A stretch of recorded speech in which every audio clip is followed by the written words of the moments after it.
ನಮಸ್ಕಾರ, ನಾನು ಸುನೀತಾ ಶ್ರೀನಿವಾಸ್. ನನ್ನ ಪಯಣ ಕಾರ್ಯಕ್ರಮಕ್ಕೆ ತಮ್ಮೆಲ್ಲರಿಗೂ ಸ್ವಾಗತ. ನಮ್ಮ ಇವತ್ತಿನ ಅತಿಥಿ ವಿಶೇಷ ಅಂತಲೇ ಹೇಳ್ಬೋದು. ಇವ್ರು ಯಾರಪ್ಪ ಅಂದರೆ Gurunath makeup man, Sudeep sir ಅವರ ಪರ್ಸನಲ್ ಮೇಕಪ್ ಮ್ಯಾನ್.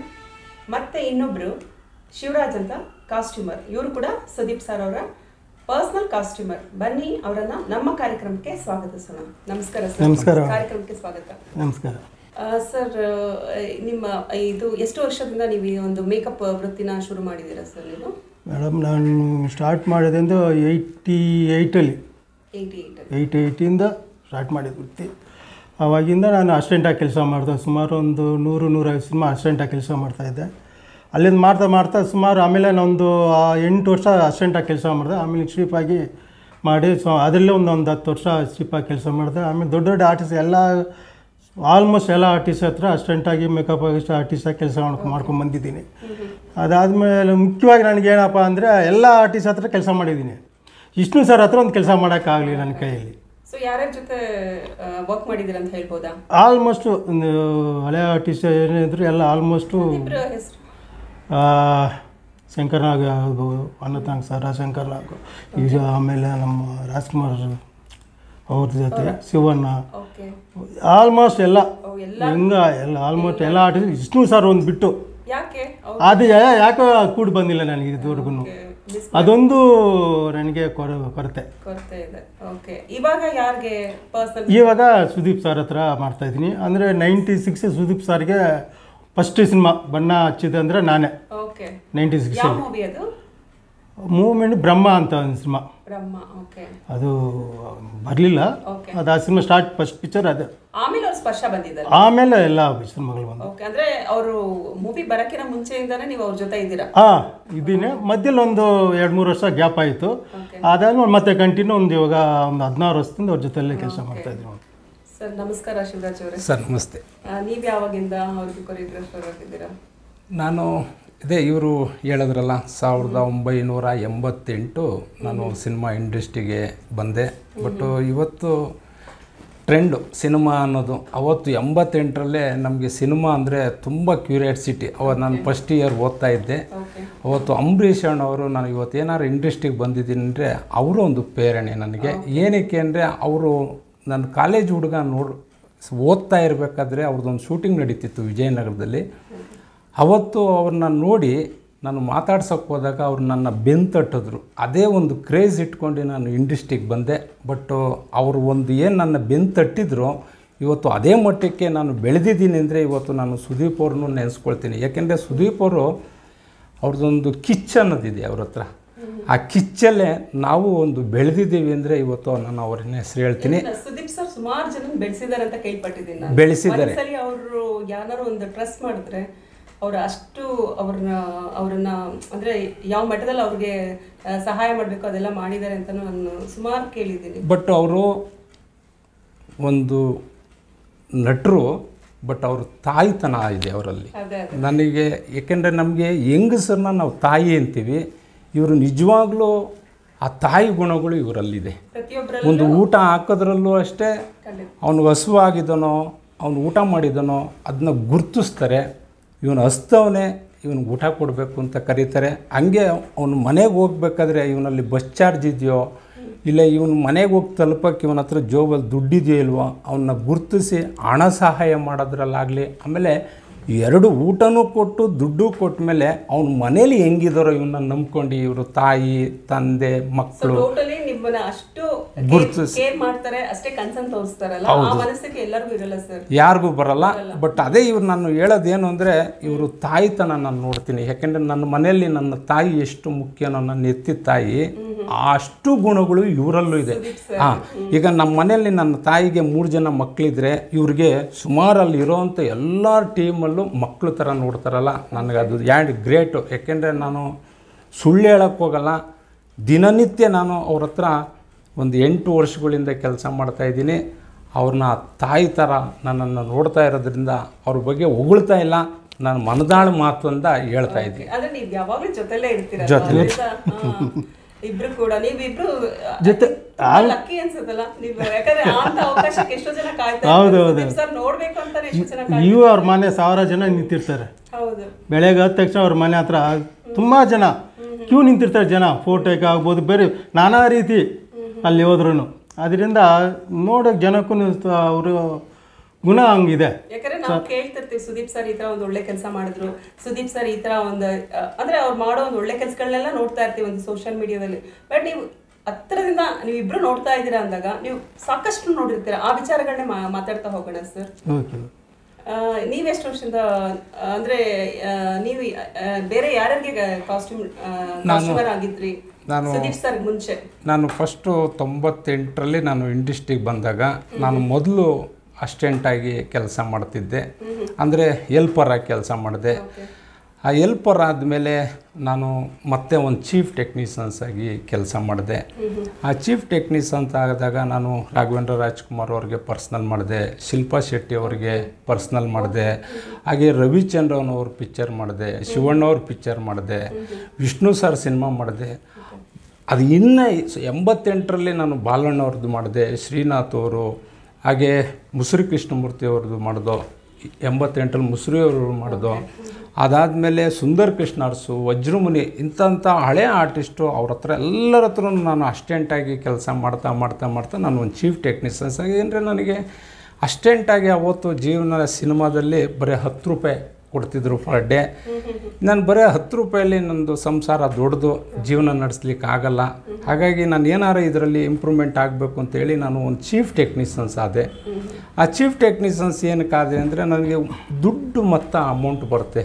ಅಂದರೆ ಒಂದು ಜವಾಬ್ದಾರಿಯಾಗಿ ಕಾಸ್ಟ್ಯೂಮ್ ಡಿಸೈನರ್ ಅಂತ 1988-89ರಲ್ಲಿ ಅವತ್ತು ಡಿಸೈನರ್ ಅಂತ ಇರಲಿಲ್ಲ, ನಾವುಗಳೇ costumer with designer, tailoring with costume purchasing, ಅಳತೆ ಅವ್ರವ್ರಿಗೆ ಆರ್ಟಿಸ್ಟ್ಗೆ ಬಟ್ಟೆ ಹೊಲಿಯೋದು, ಡೈರೆಕ್ಟ್ರು ಯಾವ್ಯಾವ ಥರ ಬಟ್ಟೆ ಹೇಳ್ತಾರೆ ಅಷ್ಟೆಲ್ಲವನ್ನು ನಾವೇ ರೆಡಿ ಮಾಡಿ ನನ್ನ ಜೊತೆಗೆ ಒಂದು 3 ಜನ ಅಸಿಸ್ಟೆಂಟ್ ಇಟ್ಟು ಅಷ್ಟು ಜವಾಬ್ದಾರಿನ ನೀಗಿಸ್ತಿದ್ದೋ.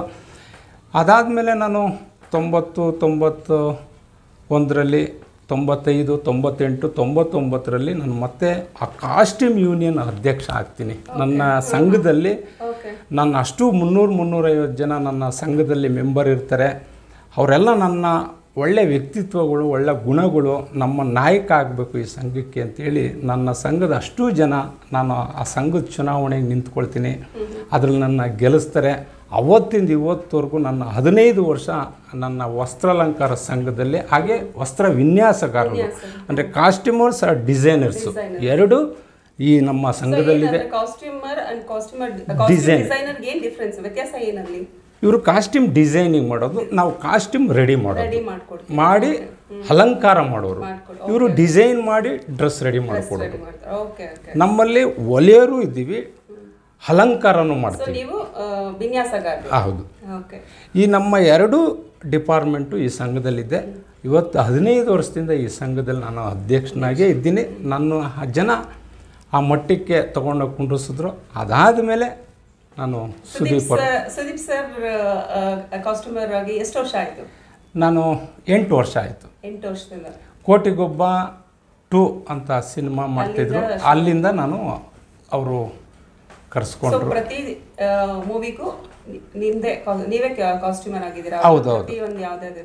ಅವರು ಏನು ಕೋಟಿಗೊಬ್ಬ 2 ಸಿನಿಮಾದಿಂದ ಇವತ್ತು ಪ್ರೆಸೆಂಟ್ ಇಲ್ಲಿ 10ನೇ ಸೀಸನ್ ಬಿಗ್ ಬಾಸು, ಆಮೇಲೆ ಈಗ ಒಂದು ಮ್ಯಾಕ್ಸ್ ಅಂತ ಸಿನಿಮಾ ನಡೀತಾ ಇದೆ. ಈ ಎಲ್ಲ ಸಿನಿಮಾ ಅವತ್ತಿಂದ ಇವತ್ತವರೆಗೂ ನಾನು ಅವ್ರ ಹತ್ರ ಕೆಲಸ ಮಾಡ್ತಾ ಇದ್ದೆ. ಸರ್, ನೀವು ಯಾವಾಗಲೂ ಸುದೀಪ್ ಸರ್ ಜೊತೆಗೆ ಇರ್ತೀರಾ, ಅಂದರೆ ಅವ್ರ ಪರ್ಸ್ನಲ್ ಕಾಸ್ಟ್ಯೂಮರ್ ಇರ್ಬೋದು, ನೀವು ಮೇಕಪ್ ಮ್ಯಾನ್ ಇರ್ಬೋದು, ಅವ್ರ ಜೊತೆ ಯಾವುದಾದ್ರು ಮರೆಯಲಾದ ಒಂದು ಘಟನೆಗಳಿದ್ರೆ ಹೇಳ್ತೀರಾ, ಶೇರ್ ಮಾಡ್ಕೊಳ್ತೀರಾ? ಬಿಗ್ ಬಾಸ್ ಇದಕ್ಕೆ ಮುಂಚೆ ಬಿಗ್ ಬಾಸು ಪುಣೆದಲ್ಲಿ ನಡೀತಾ ಇದ್ರು, ರೋಣಾವಾಲದಲ್ಲಿ. ರೋಣಾವಾಲ ನಡೀತಾ ಇರಬೇಕಾದ್ರೆ ನನಗೆ ಒಂದ್ಸಲಿ ಅವಾಗ ಸ್ವಲ್ಪ ಫೀವರ್ ಥರ ಇದಾಗೋಗ್ಬಿಡ್ತು. ಅಂದರೆ ಅವನು ಇಲ್ಲಿಂದ ಬೆಂಗಳೂರಿಂದ ಆಚೆ ಅವಾಗ ಅಪ್ ಆ್ಯಂಡ್ ಡೌನ್ ಎಲ್ಲ ಫ್ಲೈಟೆಲ್ಲ ನಾವು ಅಪ್ ಡೌನ್ ಮಾಡ್ತಾಯಿದ್ವಿ. 2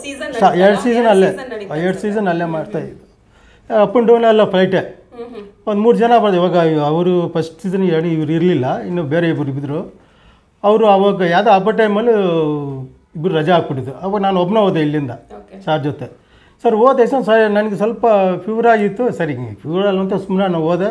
ಅಲ್ಲಿ ಹೋದ ಎಷ್ಟೊತ್ತಿಗೆ ಫುಲ್ಲಿ ಜಾಸ್ತಿ ಚಳಿ ಜ್ವರ ಆಗೋಯ್ತು, ವಿಪರೀತ ನಾನು ಕೆಲಸ ಮಾಡೋಕ್ಕಾಗಲಿ ನನಗೆ.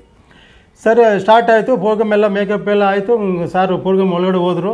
ನಂಗೆ ಚೇರ್ ಮೇಲೆ ಕೂತಿದ್ದೀನಿ ಅಷ್ಟೇ. ಕೂತಿರೋದು ಏನಾದರೂ ನನಗೆ ಗೊತ್ತಿಲ್ಲ. ಆ ಬ್ರೇಕ್ ಟೈಮ್ಲಿ ಆಚೆ ಬಂದವರು ಸಾರು ನಾನು ಎಬ್ಬಿಸೋರೆ, ಎದ್ದೇಳಲಿಲ್ಲ.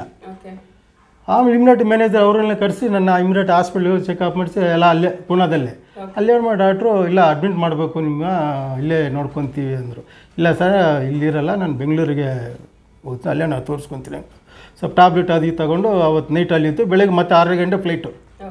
ಬಿಗ್ ಬಾಸ್ ಮುಗೀತು. ಅಲ್ಲಿಂದ ಆಯ್ತ ತಕ್ಷಣ ಸಾರ್ ಹೇಳಿದ್ರು ಇಮ್ಯುನಿಟಿ ಇಲ್ಲ, ನೀನು ಇಮ್ಯುನಿಟಿಗೆ ಹೋಗಿ ಹಾಸ್ಪಿಟ್ಲಿಗೆ ಅಡ್ಮಿಟ್ ಆಗು, ನಾನು ಡಾಕ್ಟ್ರ್ ಹತ್ರ ಮಾತಾಡ್ತೀನಿ ಅಂದರು.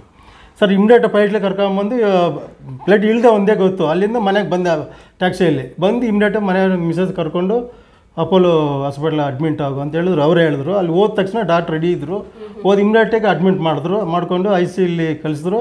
ಇಮ್ಯುನಿಟಿ ಆಪ್ರೇಷನ್ ಅಂದ್ರೆ ಏನು ಆಪ್ರೇಷನ್ ಅಂದರೆ ಬ್ಯಾಕ್ ವಾಟ್ರು ತುಂಬ್ಕೊಂಬಿಟ್ಟಿದೆ, ಅದು ಆಪ್ರೇಷನ್ ಮಾಡಬೇಕು ಅಂದರು. ಸರಿ ಸಾರ್ಗೆ ಹೇಳಿದ್ರು. ಅವ್ರು ಡಾಕ್ಟ್ರು ಅಲ್ಲಿ ಮಾತಾಡಿದ್ರು. ಸರಿ ಮಾಡಿಸಿ ಅಂತ ಹೇಳ್ಬಿಟ್ಟು ಇಮ್ಯುನಿಟಿ ಆಪ್ರೇಷನ್ ಎಲ್ಲ ಆಯಿತು. ಆಮೇಲೆ ಮ್ಯಾನೇಜರ್ ಅಂತ ಒಬ್ಬರಿದ್ದರು ಅವ್ರ ಜೊತೆಯಲ್ಲಿ, ದ್ವಾರಕೇಶ್ವರು ನೋಡಿದ್ರು. ದ್ವಾರಕೇಶ್ ಅವ್ರ ಮಗ ಯೋಗಿ ಅಂತ ಅವರಿದ್ದರು ಮ್ಯಾನೇಜರಾಗಿ. ಆಮೇಲೆ ಸಾರ್ ಕಳಿಸಿದ್ರು, ಹೋಗಿ ನೋಡ್ಕೊ ಅವ್ರು ಏನಾಗಿದೆ ವಿಚಾರಿಸ್ಕೊಂಬ, ಹೋಗಿಬಿಟ್ಟು ನೋಡ್ಕೊಂಬನ್ನಿ ಅಂತ ಬಂದರು. ಅವರು ಡಾಕ್ಟ್ರ್ ಅಲ್ಲಿ ಮಾತಾಡಿ ಅವ್ರು ಏನೇನು ಬಿಲ್ ಇಲ್ಲ ಮಾಡಿದ್ರು, ಎಲ್ಲ ಬಿಲ್ ಸೆಟ್ಲ್ಮೆಂಟ್ ಮಾಡಿದ್ರು. ಎಲ್ಲ ಮಾಡಿ ಹೋಗಿ ಹೇಳಿದ್ರು ಸಾರ್ಗೆ, ಈ ಥರ ಆಗಿದೆ, ಏನು ತೊಂದರೆ ಇಲ್ಲ, ಎಲ್ಲ ಆಪ್ರೇಷನ್ ಆಯಿತು, ಚೆನ್ನಾಗಿದ್ದಾರೆ ಅಂತ. ಆಮೇಲೆ 2-3 ದಿನ ಇಟ್ಕೊಂಡು ಹಾಸ್ಪಿಟ್ಲಲ್ಲಿ. ಆಮೇಲೆ ಡಿಸೈಡ್ ಮಾಡಬೇಕಲ್ಲ, ಅವಾಗ ಅಮೌಂಟ್ ಎಲ್ಲ ಸಾರನ್ನೇ ಕಳಿಸ್ಬಿಟ್ರು. ಎಲ್ಲ ಅವರೇ ಕ್ಲಿಯರ್ ಮಾಡಿಬಿಟ್ರು. ಎಲ್ಲ ಕ್ಲಿಯರ್ ಮಾಡಿ ಕಳಿಸಿದ್ರು. ಆಮೇಲೆ ಒಂದು 15 ದಿವಸ ರೆಸ್ಟ್ ಕೊಟ್ಟರು. ಆಮೇಲೆ ಇಮ್ಯುನಿಟಿ ಮತ್ತೆ ಬಿಗ್ ಬಾಸ್ ಕರ್ಕೊಂಡು ಹೋದ್ರು. ಮಾಡಿದೆ ಈಗಲೂ ನಡೀತಾ ಇದೆ. ಕಾಸ್ಟ್ಯೂಮ್ ಇವಾಗ ಏನಿದೆ ಇವಾಗ ಬಿಗ್ ಬಾಸ್ ಅಲ್ಲಿ ಅದೆಲ್ಲ ನಿಮ್ದೇನಾ ಸರ್? ಅದು ಹೌದು. ಈಗ ನಮ್ಮ ಜೊತೆಗೆ ಇನ್ನು ಇಬ್ಬರು ಡಿಸೈನರ್ ಅಂತ ಇದ್ದಾರೆ. ಅವರು ಏನಂದರೆ ನೋಡಿ, ನಮ್ಮ ಸಾರು ಹಾಕುವಂಥ ಬಟ್ಟೆ ಇದೆಯಲ್ಲ, ಏನು ಇವತ್ತು ಟ್ರೆಂಡಿಂಗ್ ಇದೆ, ಆ ಸ್ಟೈಲಿಶ್ಗೆ ಕಾರಣ ನಮ್ಮ ಸಾರ್ ಸುದೀಪ್ ಅವರೇ ಕಾರಣ. ಏಕೆಂದರೆ ಅವರು ನಿಜವಾಗ್ಲೂ ಅವರು ಒಂದು ಡಿಸೈನರ್ ಅಂತ ನಾನು ಹೇಳಕ್ಕೆ. ವೀಕೆಂಡಲ್ಲಿ ಸುದೀಪ್ ಸರ್ಗೋಸ್ಕರ ಕಾಯ್ತಿರ್ತೀವಿ ಬಿಗ್ ಬಾಸ್ ನೋಡೋಕ್ಕೆ. ಅವ್ರು ಹಾಕೋ ಬಟ್ಟೆ ಇರ್ಬೋದು, ಅವ್ರು ಮಾತಾಡೋ ಶೈಲಿ ಇರ್ಬೋದು, ಅದನ್ನೆಲ್ಲ ಯಾಕಂದ್ರೆ ನಾನು ಕೂಡ ಸುದೀಪ್ ಸರ್ ಫ್ಯಾನ್, ಅದನ್ನ ನೋಡ್ತಾ ಇರ್ತೀವಿ. ಆಮೇಲೆ ಪ್ರತಿಯೊಂದು ಈ ಯಾರಪ್ಪ ಇವ್ರಿಗೆ ಕಾಸ್ಟ್ಯೂಮ್ ಇಷ್ಟೊಂದು ಅಂದ್ರೆ ಕಾಸ್ಟ್ಯೂಮ್ ಡಿಸೈನರ್ ಯಾರಿರ್ಬೋದು ಅನ್ನೋದು ಪ್ರತಿಯೊಬ್ಬರಲ್ಲೂ ಒಂದು ಕ್ಯೂರಿಯಸ್ ಇರುತ್ತೆ. ಸೊ ನಮ್ಗೆ ಇವತ್ತು ನಿಮ್ಮಂತವ್ರು ಸಿಕ್ಕಿ ಒಂದು ಇಂಟರ್ವ್ಯೂ ಮಾಡೋಕ್ಕೆ ಒಂದು ಅವಕಾಶ ಸಿಕ್ಕಿರೋದೇ ನಮ್ಮ ಒಂದು ಪುಣ್ಯ ಅಂತ ಅನ್ಕೊಳ್ತೀನಿ. ಇಲ್ಲ, ನೀವು ಒಳ್ಳೆ ಪ್ರಶ್ನೆ ಕೇಳಿದ್ರೆ, ನಾನು ಒಬ್ಬ ಅವ್ರು ಹಾಕುವಂಥ ಬಟ್ಟೆ ಒಬ್ಬ ಆಡಿಯನ್ಸ್ ಆಗಿ ನಾನು ನೋಡ್ತೀನಿ ಟಿ ವಿ ನೋಡಿ ಅವ್ರು ಏನು ಬಟ್ಟೆ ಹೆಂಗೆ ಚೆನ್ನಾಗಿ ಕಾಣ್ತಾರೆ. ಇನ್ನೊಂದು ಏನು ಗೊತ್ತಾ, ಇವಾಗ ನೀವು ಅವ್ರಿಗೆ ಡಿಸೈನ್ ಮಾಡಿರೋ ಬಟ್ಟೆ ಅವ್ರಿಗೆ ಮಾತ್ರ ಸೂಟ್ ಆಗೋದು. ಇಲ್ಲ, ಆ ಡಿಸೈನ್ ಸೂಟ್ ಆಗಲ್ಲ, ಇವ್ರಿಗೆ ಮಾತ್ರ ಅದೊಂದು ಸ್ಟೈಲಿಶ್ ಲುಕ್ ಕೊಡುತ್ತೆ. ಇಲ್ಲ, ಆ ಡಿಸೈನ್ ವಿಚಾರಕ್ಕೆ ಬರ್ತೀನಿ. ಡಿಸೈನರ್ ನಾವು ಅನ್ನೋದಕ್ಕಿಂತ ಅವರೇ ಒಬ್ಬರು ಡಿಸೈನರು, ಅವರಲ್ಲೇ ಒಂದು ಕಲೆ ಇದೆ ಅಂತ ನಾನು ಹೇಳೋಕ್ಕೆ ಇಚ್ಛೆ ಪಡ್ತೀನಿ. ಯಾಕೆಂದರೆ ನಾನು ಅವರು ಹತ್ರದಲ್ಲೇ ಇರೋದ್ರಿಂದ ಅವ್ರು ಅಷ್ಟು ಚೆನ್ನಾಗಿ ಕಾಣೋ ಆ ಫ್ರೇಮ್ಗೆ ಅವರೇ ಮೇನ್ ಡಿಸೈನರ್, ನಾವೇನು ಅಲ್ಲ. ಬ್ಲ್ಯಾಕ್ ತುಂಬ ಫೇವರೇಟ್, ಆದ್ರೂ ಎಲ್ಲ ಕಲರು ಅವ್ರಿಗೆ ಸೂಟೇಬಲ್. ನಿಜವಾಗ್ಲೂ ಆ ಬಟ್ಟೆಗೆ ಅಷ್ಟು ಲಕ್ಷಣ, ಆ ಬಟ್ಟೆಗೆ ಒಂದು ತೂಕ, ಆಮೇಲೆ ನಾವು ಹಾಕೋ ಬಟ್ಟೆಗೆ ಅವ್ರದ್ದೊಂದು ಲುಕ್, ಆ ಲುಕ್ ಅದು ಹಂಗೆ ಕಾಣಿಸ್ತಾರೆ. ಹೌದು, ಸ್ಟೈಲಿಶಾಗೆ ಅಂದರೆ ಅವ್ರ ಕಾಸ್ಟ್ಯೂಮ್ ಮಾಮೂಲಿ ಜನರಲ್ ಆಗಿರುವಾಗ ಒಂಥರ ಇರ್ತಾರೆ. ಆ ಮೇಕಪ್ ರೂಮ್ಗೆ ಹೋಗಿ ಮೇಕಪ್ ಹಾಕಿ ಆ ಡ್ರೆಸ್ ಹಾಕೊಂಡ ತಕ್ಷಣ ಲುಕ್ಕೇ ಚೇಂಜ್ ಆಗೋಗುತ್ತೆ. ಖಂಡಿತ, ಯಾಕಂದ್ರೆ ಅವ್ರ ಒಂದು ಕಾಸ್ಟ್ಯೂಮ್ಗೆ ಎಷ್ಟೋ ಜನ ಸುದೀಪ್ ಇವತ್ತು ಯಾವ ಡ್ರೆಸ್ ಅಲ್ಲಿ ಬರ್ಬೋದು, ಸುದೀಪ್ ಸರ್ ಯಾವ ಡ್ರೆಸ್ ಅಲ್ಲಿ ಬರ್ಬೋದು ಅಂತ ಅಷ್ಟು ಒಂದು. ಈಗ ಬೇರೆ ಪ್ರೋಗ್ರಾಮ್ಸ್ ಎಲ್ಲ ನಾವು ನೋಡ್ತಿರ್ತೀವಿ, ಬೇಕಾದ್ರೆ ಒಂದು ತಿಂಡಿ ಬೇಕಾದ್ರೆ ಬಿಟ್ಬಿಡ್ತಾರೆ ಹೊತ್ತು ಈ ಕಾಸ್ಟ್ಯೂಮ್ ಮಾತ್ರ ಅವರು ಕಾಂಪ್ರಮೈಸ್ ಆಗಲ್ಲ, ಏದ್ರೂ ಕಾಂಪ್ರಮೈಸ್ ಆಗಲ್ಲ. ಅದು ಏನೇ ಅನ್ನೋ ಅದು ಬೇಕಷ್ಟೇ. ಅವ್ರ ಫೇವ್ರೆಟ್ ಕಲರ್ ಬ್ಲ್ಯಾಕ್ ಏನಾ? ಎಲ್ಲ ಕಲರ್ ಆಲ್ಮೋಸ್ಟ್ ಜಾಸ್ತಿ ಅಂದ್ರೆ ಸ್ವಲ್ಪ ಬ್ಲ್ಯಾಕ್ ಯೂಸ್ ಮಾಡ್ತಾರೆ. ಯಾಕಂದ್ರೆ ನಾನು ಸುಮಾರು ನೋಡಿದ್ರೆ ಬ್ಲ್ಯಾಕ್ ಅಲ್ಲೇ ಜಾಸ್ತಿ ಬರ್ತಾರೆ. ಆಮೇಲೆ ಅದ್ರ ಜೊತೆ ಅವ್ರು ಹಾಕೋ ಆಕ್ಸೆಸರೀಸ್ ಕೂಡ ಡಿಫ್ರೆಂಟ್ ಆಗಿರುತ್ತೆ ಆ ಡ್ರೆಸ್ಸಿಗೆ ಎಲ್ಲ. ಈಗ ಬೇರೆಯವ್ರು ಯಾರೋ ಆತರ ಹಾಕಿದ್ರೆ ಅದು ಆ ಲುಕ್ ಕೊಡಲ್ಲ, ಬಟ್ ಸುದೀಪ್ ಸರ್ಗೆ ಮಾತ್ರ ಅದೊಂದು ಸ್ಟೈಲಿಶ್ ಕೊಡುತ್ತೆ. ಅದು ನನ್ನ ಕಡೆಯಿಂದ ಕಾಂಪ್ಲಿಮೆಂಟ್ಸ್ ಸುದೀಪ್ ಸರ್ಗೆ. ಮತ್ತೆ ಸುದೀಪ್ ಸರ್ ಹೇಗಿರ್ತಾರೆ ಸರ್ ನಿಮ್ಮ ಜೊತೆ ಎಲ್ಲ? ಫ್ರೆಂಡ್ಲಿ ಆಗಿರ್ತಾರೆ ಮೇಡಮ್ ಅವರು, ಚೆನ್ನಾಗಿ. ಅದು ಎಲ್ಲೇ ಆದರೂ ಕರ್ಕೊಂಡು ಹೋಗ್ತಾರೆ. ಯಾವುದೇ ಪ್ರೋಗ್ರಾಮ್ ಇರಲಿ, ಒಂದು ಆರ್ಟ್ ಮೂವಿ ಇರಲಿ ಅಥವಾ ಯಾವುದೇ ಶೂಟಿಂಗ್ ಇರಲಿ, ಸಣ್ಣದು ಫೋಟೋ ಸೆಕ್ಷನ್ ಇರಲಿ, ಇದೇ ಇರಲಿ, ಎನಿ ಟೈಮ್ ಇಬ್ಬರು ಇರ್ತೀವಿ ನಾವು. ನಮ್ಮ 3 ಜನ ಕಂಟಿನ್ಯೂ ಅವ್ರು ಎಲ್ಲಾದ್ರೂ ಕರ್ಕೊಂಡು ಅಬ್ರಾಡ್ಗೆ ಹೋಗ್ತೀನಿ ಎಲ್ಲ ಕಂಟ್ರಿ ನೋಡಿ almost Singapore, London, Bangkok, Switzerland, ಇದು ಮಲೇಷ್ಯಾ, ಶ್ರೀಲಂಕಾ ಎಲ್ಲ ಆಲ್ಮೋಸ್ಟ್ ಸಿಂಗಪೂರ್, ಅವರು ದುಬೈ, ಅವರು ಖುಷಿ ಆಗುತ್ತೆ ಸರ್. ಅವ್ರ ತರನೇ ಮಾಡ್ತಿದ್ದಾರೆ ಅಂದ್ರೆ ಇಸ್ ರಿಯಲಿ ಗ್ರೇಟ್ ಮೇಡಮ್. ಇಲ್ಲ, ನಮ್ಮ ತಾಯಿ ತಂದೆ ಪುಣ್ಯ ನಾವು ನಮ್ಮ ನಿಜ ಜೀವನದಲ್ಲಿ ಅವರು ಸುದೀಪ್ ಅವರು ಇವತ್ತು ಇಂಟರ್ನ್ಯಾಷನಲ್ ಫಿಗರು. ಖಂಡಿತ ಸರ್. ಅವರೊಟ್ಟಿಗೆ ನಾವು ಕೆಲಸ ಮಾಡ್ತಾ ಇರೋದು ನಮ್ದೊಂದು ಪುಣ್ಯ. ಆಮೇಲೆ ಇವರೊಟ್ಟಿಗೆ ನಮ್ಮ ಇಂಡಿವಿಜುವಲ್ ದುಡ್ಡಲ್ಲಿ ನಾವು ಅಷ್ಟು ಫಾರಿನ್ ಕಂಟ್ರಿ ಏನು 20-25 ಕಂಟ್ರಿ ಒಂದು ಮನಸ್ಥಿತಿ ಕೊಡಲ್ಲ ಸರ್. ಯಾರು ಹೋಗಕ್ಕೆ ಸಾಧ್ಯ ಚೆನ್ನಾಗಿರ್ಬೇಕು, ನಾನೇ ಗ್ರೇಟ್ ಅನ್ನೋ ತರ ಇರ್ತಾರೆ ಈ ಕಾಲದಲ್ಲಿ. ಅಂತದಲ್ಲಿ ಸುದೀಪ್ ಸರ್ ಈ ತರ ಇದಾರೆ. ನಮ್ಮನ್ನೆಲ್ಲ ಅವ್ರೊಟ್ಟಿಗೆ ಕರ್ಕೊಂಡೋಗಿ ನಾನು ಯಾವ ಮಟ್ಟದಲ್ಲಿದ್ದೀನಿ ನೀವು ಅದೇ ಮಟ್ಟಕ್ಕೆ ಇರಬೇಕು, ನೀವು ಚೆನ್ನಾಗಿರ್ಬೇಕು. ನೋಡಿ, ಅವರು ಎಂಥ 5 ಸ್ಟಾರ್ ಹೋಟ್ಲಲ್ಲೇ ಇದ್ರೂ ನಮ್ಮನ್ನೂ ಅಲ್ಲೇ ಹಾಕಿಸ್ಕೊಳ್ತಾರೆ. ನಮ್ಮನ್ನು ಯೋಗಕ್ಷೇಮ ವಿಚಾರಣೆ ಮಾಡಿ ಊಟ ಮಾಡಿದ್ರ, ತಿಂಡಿ ತಿಂದ್ರ, ಆಮೇಲೆ ದುಡ್ಡಿದ್ಯಾ. ಫಾರಿನ್ಗೆ ಹೋದ್ರೆ ಇವತ್ತು ನಾನು ಇನ್ನೊಂದು ವಿಚಾರ ಇಲ್ಲ, ನಾನು ಫಾರಿನ್ಗೆ ಹೋದರೆ ಒಂದು ಕೂಡ ಹಾಕ್ಬಿಡ್ತಾರೆ ಬೇರೆ ಶೂಟಿಂಗ್ಗಳಲ್ಲಿ ಹೋದರೆ. ಇವ್ರ ಜೊತೆಗೆ ಹೋದರೆ ನೀವು ಫಾರಿನಲ್ಲಿ ನಮ್ಮ ಬೆಂಗಳೂರಿನಲ್ಲಿ ಹೆಂಗೆ ಲೋಕಲಾಗಿ ಓಡಾಡ್ತೀವಿ ಹಂಗೆ ಓಡಾಡಬೇಕು ಅಂತೇಳಿ ಶಾಪಿಂಗ್ ಕರ್ಕೊಂಡು ಹೋಗ್ತಾರೆ. ಪರ್ಸದಲ್ಲಿ ದುಡ್ಡನ್ನ ಕೊಟ್ಟು ನಿಮ್ಗೆ ಎಲ್ಲೆಲ್ಲಿ ಬೇಕು ಓಡಾಡಿ ಅಂತ ಪ್ಯಾಕೆಟ್ ಮನೇಲಿ ದುಡ್ಡು ಕೊಡ್ತಾರಲ್ಲ, ನಮ್ಗೆ ಇನ್ನೆಂತ ಲಕ್ಕಿ ಸರ್. ನಿಜ ಹೇಳ್ತಿಲ್ಲ, ನಾನೇ ಹೇಳ್ತಿದ್ದೀನಿ, ನೀವಿಬ್ರು ತುಂಬಾ ಲಕ್ಕಿ. ಯಾಕಂದ್ರೆ ಅವ್ರನ್ನ ನೋಡ್ಬೇಕು ಅಂತಾನೆ ಜನ ಕಾಯ್ಬೇಕಾರೆ ಅವ್ರ ಜೊತೆ ಎಲ್ಲ ನೀವು ಫಾರಿನ್ ಟ್ರಿಪ್ ಮತ್ತೆ ಅವ್ರ ಜೊತೆಗೆ ಯಾವಾಗ್ಲೂ ಇರ್ತೀರಾ ಅಂದಾಗ ರಿಯಲಿ ನೀವು ಬ್ಲೆಸ್ಡ್ ಅಂತ ಹೇಳ್ತೀನಿ ನಾನು. ಮತ್ತೆ ಇದು ಅವರ ಡಯಟ್ ತುಂಬಾ ಫಾಲೋ ಮಾಡ್ತಾರೆ ಅಂತ ಅನ್ಕೊಂಡಿದೀನಿ. ಹೇಳ್ಬೋದಾ ಡಯಟ್ ಏನ್ ಮಾಡ್ತಾರೆ ಅವರು ಅಂತ? ಸರ್ ನಾನ್ ಗೊತ್ತಿರಂಗೆ ಅವ್ರು ಮೊನ್ನೆ ಯಾವ್ದೋ ನಾನು ರೀಸೆಂಟ್ ಇಂಟರ್ವ್ಯೂ ನೋಡಿದಾಗ ಜಸ್ಟ್ 2 ಮೀಲ್ ಅಂತ ಹೇಳಿದ್ರು. ಅಂದ್ರೆ ಒಂದು 11:30ಗೆ ಒಂದು ಊಟ ಆದ್ರೆ ರಾತ್ರಿಗೆ ಅಷ್ಟೇ. ತುಂಬಾ ಅಪರೂಪಕ್ಕೆ ಏನಾದ್ರು ಒಂದು ಜ್ಯೂಸ್ ನೈಟ್ ಟೈಮ್ ಬೇರೆ ಇಲ್ಲ ಅಂತ. ಅದು ಹೌದು, ಸತ್ಯ. ಅದು 11 ಗಂಟೆ ಒಳಗಡೆ ಒಂದು ಊಟ ಮಾಡಿಬಿಡ್ತಾರೆ. ಅದು ಬಿಟ್ಟು ಮತ್ತೆ 6:30-7 ಒಳಗಡೆ ಮತ್ತೆ ಅಷ್ಟೇ. ಅವರು ಏನು ಅವ್ರ ಫೇವರಿಟ್ ಫುಡ್ ಎಲ್ಲ ಮಾಮೂಲಿ ಅಷ್ಟೇ, ನೀವು ಪ್ರೈವೇಟ್ ಅಂಥದ್ದು ಇದೇನಿಲ್ಲ. ಅಲ್ಲ, ಯೂಶಲಿ ಏನು ತಿಂತಾರೆ ಅವ್ರು? ತುಂಬ ಇದು ಬಾಲ್ ರೈಸ್ ಅಷ್ಟೇ. ಬಾಲ್ ರೈಸು, ಒಂದು ವೆಜಿಟೇಬಲ್ಸ್, ದಾಲ್ ಅದೆಲ್ಲ ತುಂಬ ಜಾಸ್ತಿ. ವೆಜಿಟೇಬಲ್ ಇದು ಮಾಮೂಲಿ ಅಷ್ಟೇ. ಇನ್ನೇನು ಇವಿ ನಾನ್ ವೆಜ್ ಅಂಥದ್ದು ಆ ಥರದ್ದು ಏನೂ ಇಲ್ಲ. ಡಯಟಲ್ಲಿ ಇರ್ತಾರೆ. ಇನ್ನು ಜ್ಯೂಸ್ ಮಾಮೂಲಿ ಅದು ಜ್ಯೂಸ್ ಕುಡಿತಾ ಇರ್ತಾರೆ. ಫುಡ್ಸ್ ಅದು ಅಷ್ಟೇ. ಕಂಟ್ರೋಲ್. ಮತ್ತೆ ಬೇರೆ ಟೈಮಲ್ಲಿ ಅಂದ್ರೆ ಜೋವಿಯಲ್ ಆಗಿರ್ತಾರ ನಿಮ್ಮ ಜೊತೆ ಎಲ್ಲ? ತುಂಬಾ ಇರ್ತಾರೆ. ಯಾಕಂದ್ರೆ ಅವರು ಒಂದು ಆಂಕರಿಂಗ್ ಮಾಡುವಾಗ ಒಂದು ಸ್ವಲ್ಪ ಸ್ಟ್ರಿಕ್ಟ್ ಆಗಿರ್ತಾರೆ, ರಿಸರ್ವ್ ಆಗಿರ್ತಾರೆ ಅಂತ ಅನ್ಕೊಳ್ತಿರ್ತಾರೆ. ನಮಗೆ ಈ ಚಕಲಿಗಿಲಿ ಅಂದ್ರೆ ಆಗಲ್ಲ. ಸೆಟ್ಟೆಲ್ಲ ಆಗ್ಬಿಟ್ರೆ ನಮ್ಗಂತೂ ಹಿಂಸೆ ಮಾಡ್ಬಿಡ್ತಾರೆ ಅಲ್ಲಿ. ಅಂದ್ರೆ ನಮ್ಮ ಟೀಮ್ನಲ್ಲಿ ತುಂಬಾ ಚೆನ್ನಾಗಿ ಎಲ್ಲರ ಹತ್ರ ಮಾತಾಡ್ಕೊಂಡು ಜೋಕ್ ಅಂದ್ರೆ ಕೆಲಸ ಟೈಮಲ್ಲಿ ಕೆಲಸ ಮಾಡ್ತಾರೆ. ಫ್ರೀ ಇದ್ದಾಗ ನಮ್ಮೊಟ್ಟಿಗೆ ಇಲ್ಲ, ಈಗ ಬಿಗ್ ಬಾಸ್ ಬರ್ತಾರಲ್ಲ ಅವ್ರ ಜೊತೆ ಕಂಟೆಸ್ಟೆಂಟ್ಸ್ ಜೊತೆ ಎಲ್ಲ ಮಾತಾಡುವಾಗ ಅವ್ರಗಳಿಗೋಷ್ಟು ಎಷ್ಟು ಖುಷಿಯಾಗಿ ಅವ್ರಗಳನ್ನ ಅರ್ಥ ಮಾಡ್ಕೊಂಡು ಅವ್ರಗಳಿಗೆಲ್ಲ ಅಡ್ಗೆ ಎಲ್ಲ ಮಾಡಿ ಕಳಿಸಿದ್ದೆಲ್ಲ ಇದೆ. ಸೊ ನೀವುಗಳು ಕೈ ರುಚಿ ನೋಡಿದೀವಿ. ಅವ್ರು ಏನೇ ಅಡಿಗೆ ಮಾಡಿದ್ರೆ ಎಲ್ಲ ಕೊಡ್ತಾರೆ. ನಮಗೂ ಕರೆದು ಊಟ ಮಾಡಿ ಅಂತಾರೆ, ಬಡಿಸ್ತಾರೆ. ಇಲ್ಲ, ಅದರಲ್ಲೆಲ್ಲ ನಮಗೆ ಅವ್ರೇನು ತಿಂತಾರೆ ಅದನ್ನೇ ನಮಗೂ ನೋಡ್ಕೊಳ್ತಾರೆ. ಅದೇ ನಾನು ಹೇಳ್ತೇನೆ ಇದ್ದೀನಿ, ನಮ್ಮ ಭಾಗ್ಯ ಅಂತ ಹೇಳ್ತೀನಿ. ಯಾಕೆಂದರೆ ನಾವು ಎಲ್ಲ ಥರನೂ ನೋಡ್ಕೊಳ್ತಾರೆ ಮೇಡಮ್. ನಮ್ಗೆ ಏನಾರ ಒಂದು ಕಷ್ಟ ನೋಡಿ, ನಮ್ಗೆ ಇಲ್ಲೇನಾರ ಒಂದು ಚೂರು ಉಗುರಲ್ಲಿ ಒಂದು ರಕ್ತ ಹೋಗ್ತು ಅಂದರೆ ಅವ್ರ ಕಣ್ಣಲ್ಲಿ ರಕ್ತ ಬರ್ತದೆ. ಅಂದರೆ ಅಷ್ಟು ಇಂಪ್ರೆಸ್ ಆಗಿ ಇಮ್ಮಿಡಿಯೇಟ್ಲಿ ಶಿವನ ಹಾಸ್ಪಿಟ್ಲಿಗೆ ಇದು ಮಾಡು, ಡಾಕ್ಟರ್ ಹತ್ರ ಹೋಗಿ ಇಲ್ಲಿ ಕೆಲಸ ನಿಂತೋದ್ರೂ ಪರವಾಗಿಲ್ಲ, ಮೊದಲು ಅವ್ನು ಆರೋಗ್ಯವಾಗಿರಬೇಕು ಅಂತ ಹೇಳಿ ಕಳಿಸ್ತಾರಲ್ಲ. ಕೇರಿಂಗ್ ಕನ್ಸರ್ನ್ ಖಂಡಿತ ಯಾರು ತೋರಿಸಲ್ಲ ಸರ್. ಅವ್ರಷ್ಟೇ ಕೆಲಸ ಮುಗಿಸ್ಕೊಳ್ತಾರೆ, ಕಳಿಸ್ತಾರೆ. ಏನೇ ಆಗಿರಲಿ, ಅಕಸ್ಮಾತ್ ಸಣ್ಣದು ಒಂದು ಮೈ ಅಡ್ಮಿಟ್ ಆಗಿದ್ದಾರೆ ಅಂತ ಇಮಿಡಿಯೇಟ್గా ಅವ್ರಿಗೆ ಏನು ಚೆನ್ನಾಗಿ ನೋಡ್ಕೊಳ್ಳೋದು, ಸರಿ ಅನುಸಹಾಯ ಮಾಡೋದು, ಸಲಿ ಎಲ್ಲದರಲ್ಲಿ ಇದೆ ಅವರದು ಗುಣ. ನಾವು ನಮ್ಮ ಸಾರ್ ಹತ್ರ ಏನು ಕೆಲಸ ಮಾಡ್ತಾ ಇದ್ದೀವಲ್ಲ ಮೇಡಮ್ರೆ, ನಾವು ಅವ್ರ ಹತ್ರ ಮಾಡ್ತಾ ಇದ್ದೀವಿ ಅನ್ನೋದಕ್ಕಿಂತ ನಾವೆಲ್ಲೋ ಒಂದು ನಮ್ಮ ಮನೆಗಳಲ್ಲೇ ನಾವು ಕೆಲಸ ಮಾಡ್ತಾ ಇದ್ದೀನೋ ಅನ್ನೋ ಭಾವನೆ. ಏಕೆಂದರೆ ನಾವು ಅಯ್ಯೋ ಕೆಲಸಕ್ಕೆ ಬಂದಿದ್ದೀವಿ, ದುಡ್ಡಿಗೆ ಬಂದಿದ್ದೀವಿ ಅನ್ನೋದು ನಮ್ಮಲ್ಲಿ ಯಾವತ್ತೂ ಆ ಭಾವನೆ ಇಲ್ಲ. ಏಕೆಂದರೆ ದುಡ್ಡಿಗೆ ಭಾವನೆ ಬಂದ್ಬಿಟ್ಟಿದ್ರೆ ನಮ್ಮಲ್ಲಿ ಬೇರೆ ಥರ ಕಾಣೋದು. ನಾವು ದುಡ್ಡಿಗೆ ಯಾವತ್ತೂ ಅಲ್ಲಿ ಕೆಲಸ ಮಾಡೋ ಥರ ಇಲ್ಲ.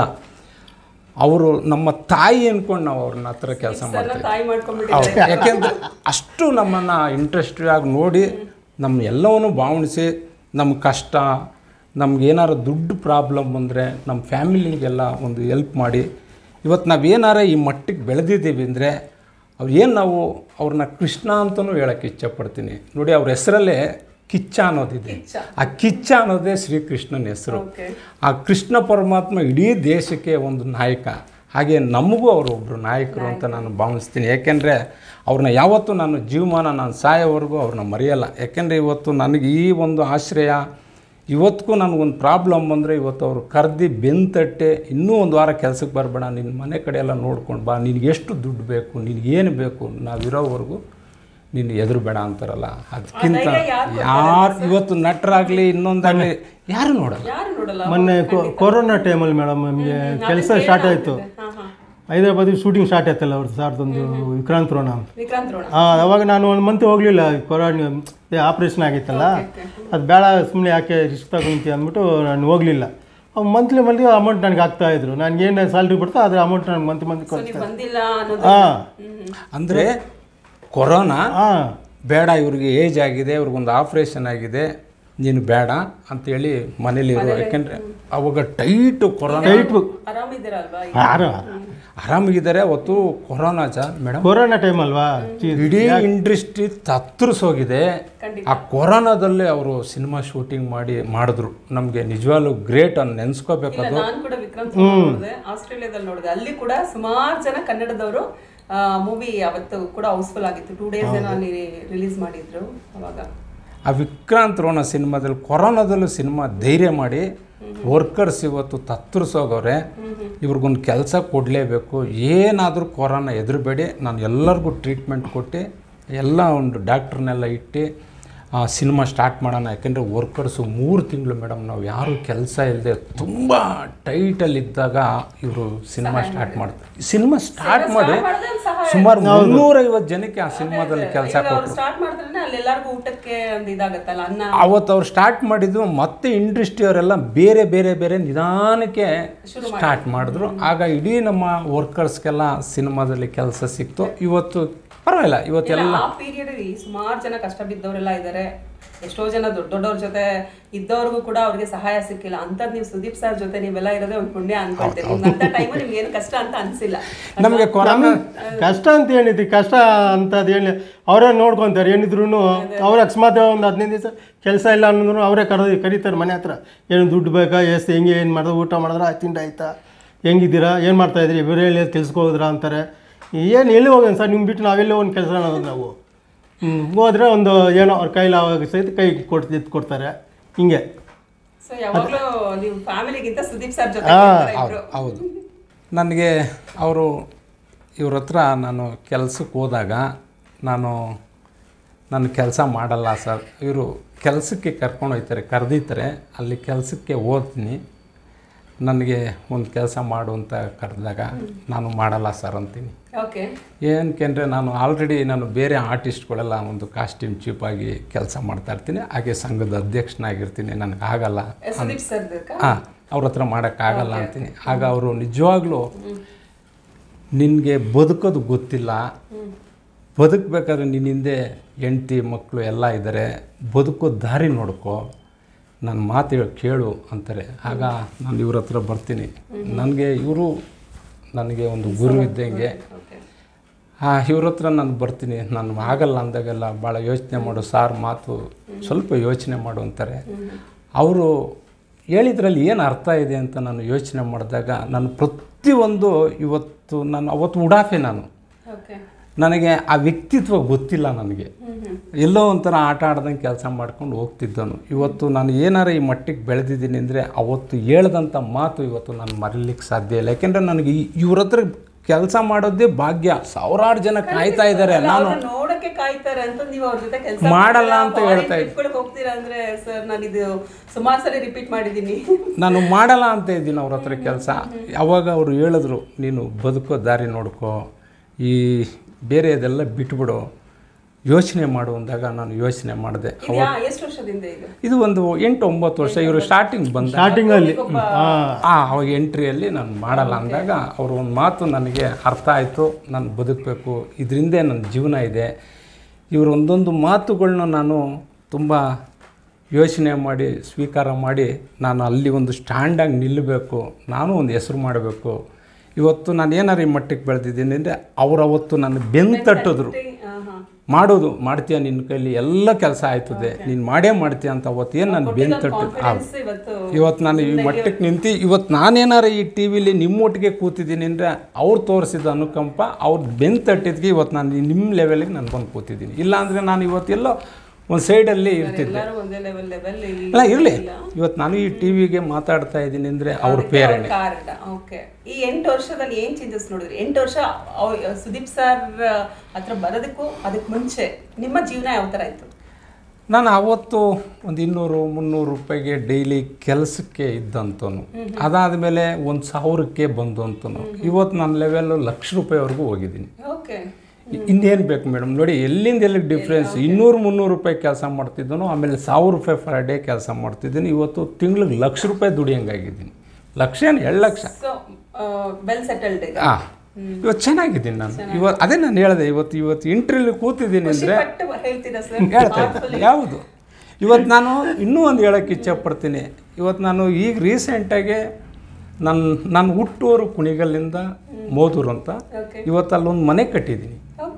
ಆ ಮನೆಗೂ ಕಿಚ್ಚ ಹೌಸ್ ಅಂತಲೇ ಮನೆ ಹೆಸರಿಟ್ಟಿದ್ದೀನಿ. ಯಾಕೆಂದರೆ ಅವ್ರ ಹತ್ರ ಕೆಲಸ ಮಾಡಬೇಕಾದ್ರೇ ದುಡ್ದಿದ್ದ ದುಡ್ಡನ್ನ ಇವತ್ತು ನಾನು ಹುಟ್ಟೂರಲ್ಲೂ ಮನೆ ಕೂಡ ಸಂಪಾದನೆ ಆಗಿದೆ ಅಲ್ಲಿ ಹುಟ್ಟೂರಿನಲ್ಲೂ ಅವ್ರ ಹೆಸರಲ್ಲೇ ಒಂದು ಮನೆ ಕಟ್ಟಿದ್ದೀನಿ. ಬಂದಿದ್ರ ಅಲ್ಲಿಗೆ? ಇಲ್ಲ, ಕರೀಲಿಲ್ಲ. ಯಾಕೆಂದರೆ ಅವಾಗ ಬ್ಯುಸಿ ಶೂಟಿಂಗಲ್ಲಿದ್ದರು. ನಾನು ಹೋಗಿ ಫ್ಯಾಮಿಲಿ ಮೆಂಬರ್ಸ್ನೆಲ್ಲ ಮೀಟ್ ಮಾಡ್ತಾರೆ, ಅವಾಗ ಮೀಟ್ ಮಾಡಿಸಿದ್ದೀರಾ? ಮಾಡಿಸಿದ್ದೀವಿ, ಮಾತಾಡಿಸ್ತಾರೆ ಎಲ್ಲ. ಹಾಂ ಮಾಡಿ ಕರ್ಕೊಂಡು ಮಾತಾಡಿಸ್ತಾರೆ. ಎಲ್ಲ ಫ್ಯಾಮಿಲಿ ಯಾರೋ ಹೋದ್ರೂ ಮಾತಾಡಿಸ್ತಾರೆ. ಸರ್, ನೀವು ಏನು ಅಂದರೆ ನೀವು ಸುದೀಪ್ ಸರ್ ಹತ್ರಕ್ಕೆ ಬಂದಾಗ ನಿಮ್ಮ ಅದೇ ಸೇಮ್ ಕ್ವಶನ್, ಅದಕ್ಕಿಂತ ಮುಂಚೆ ಯಾವ ಥರ ನಿಮ್ಮ ಲೈಫ್ ಚೇಂಜ್ ಆಯಿತು? ಅಂದರೆ 15 ಇಯರ್ಸಿಂದ ಇದ್ರಲ್ವ ಅವ್ರ ಜೊತೆ? ಹೌದು, ನಾನು ಅವ್ರ ಹತ್ರ ಬಂದ ಮೇಲೆ ಚೆನ್ನಾಗಿದ್ದೆ, ಸೆಟ್ಲ್ ಆಗಿದ್ದೆ ಅಂದರೆ ಅವ್ರ ಹತ್ರ ಬಂದ ಮೇಲೆ.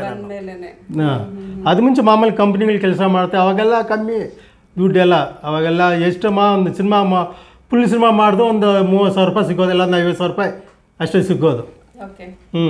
ಅದ್ಮೇಲೆ ಏನು ಮಾಡಿ ಮೇಂಟೈನ್, ಅದು ಒಂದು ಸಿನಿಮಾ ಫಿನಿಶ್ ಆಗಬೇಕು 6 ತಿಂಗಳು ಬೇಕು.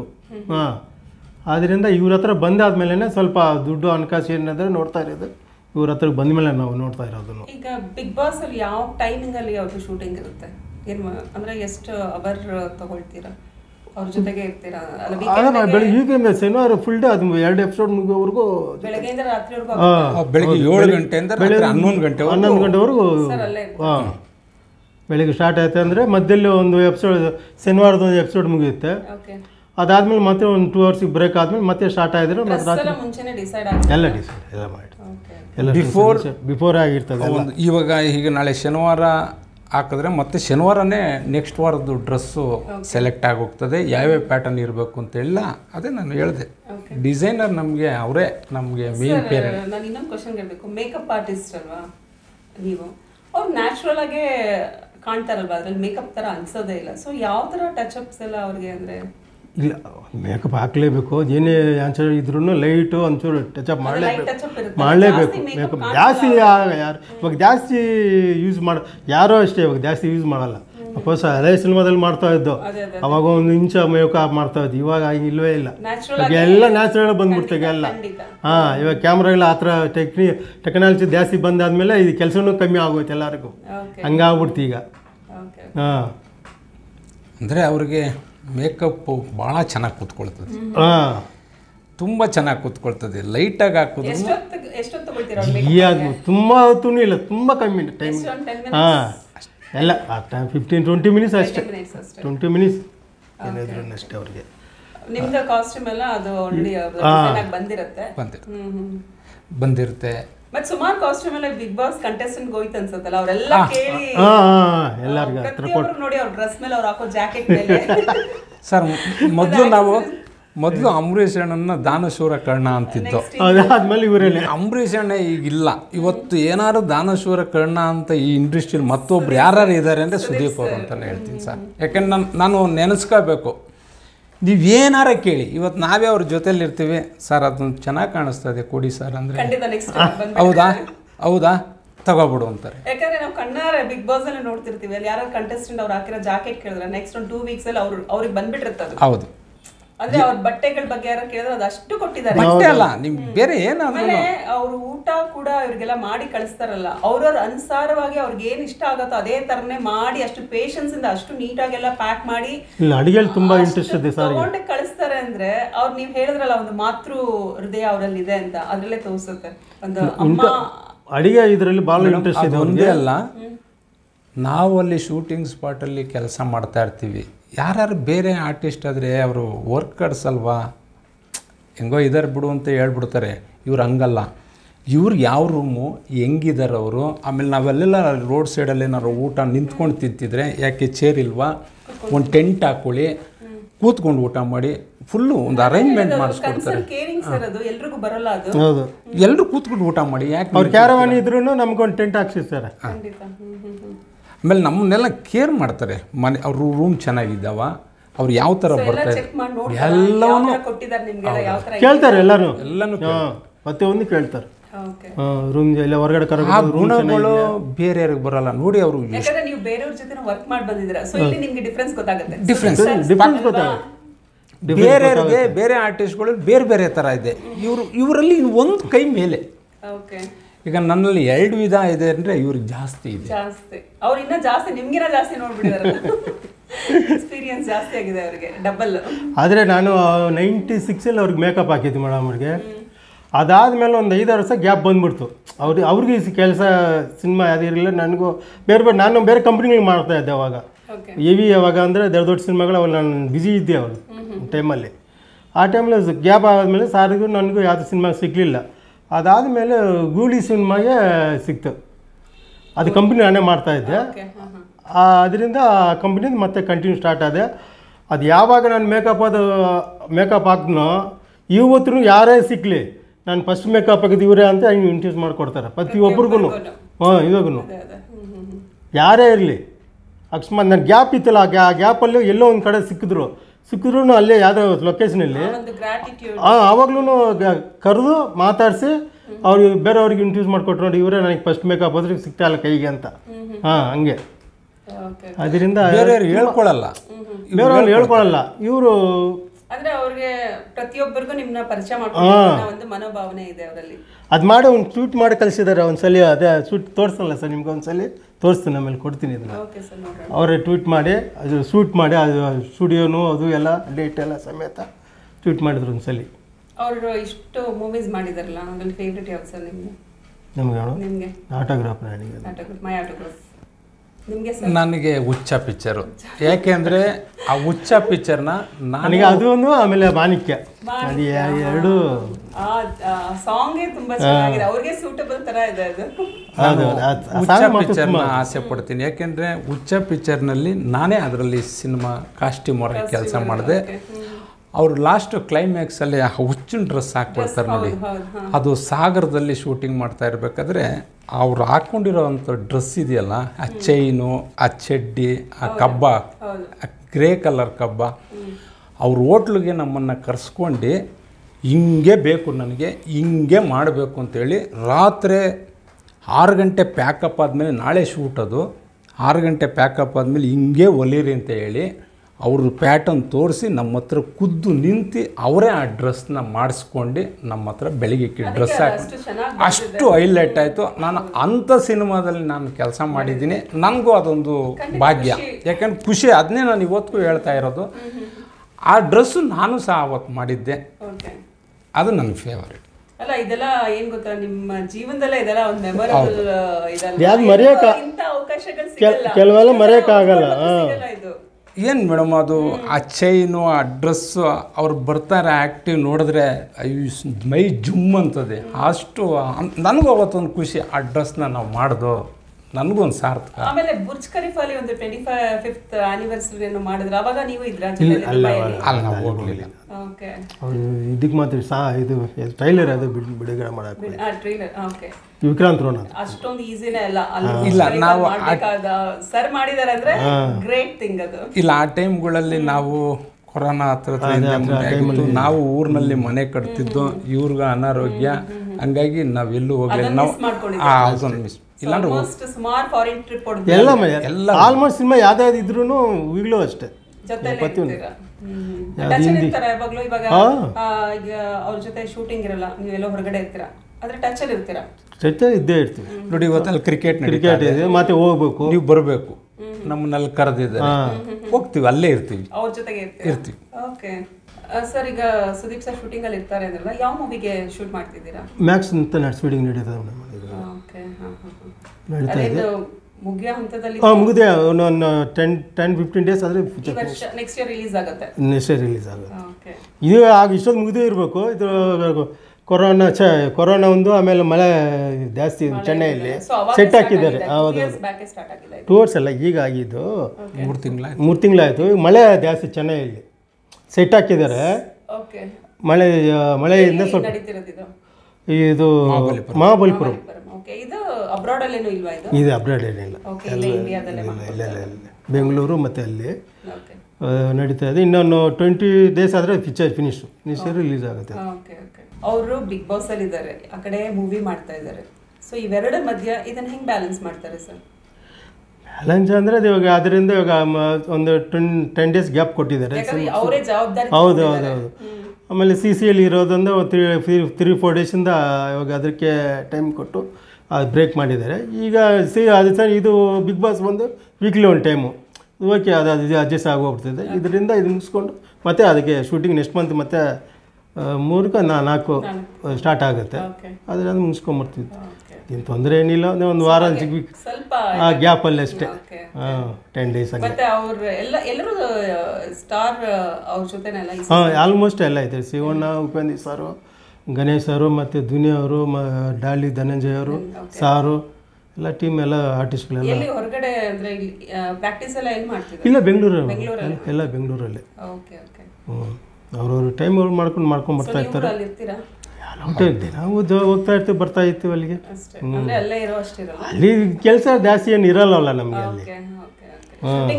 ಶೂಟಿಂಗ್ ಇರುವಾಗ ಇರುವಾಗ ಮತ್ತೆ ಅವ್ರು ಏನಿದ್ರೆ ಕರೀತಾರೆ.